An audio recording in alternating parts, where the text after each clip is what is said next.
అందరూ పసుముంకాలు అత్తరు పన్నీరు కడుతున్నారు పుట్టింటి పసుముంకాలతో అమ్మ కదిలింది. వెళ్ళి వస్తాను ఓ అమ్మలారా, మళ్ళీ వస్తాను ఓ చెల్లారా, వెళ్ళి వస్తాను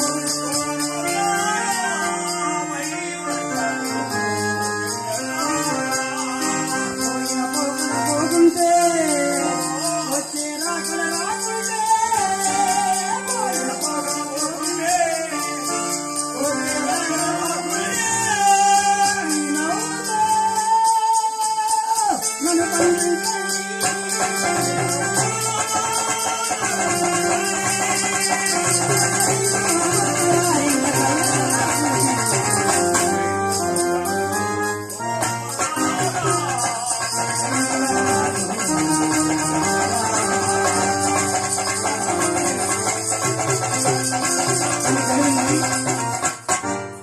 మాదికి వారు ఎంకని ఎదురొచ్చాడు తల్లికి పెరిగించి బ్రోళ్ళు.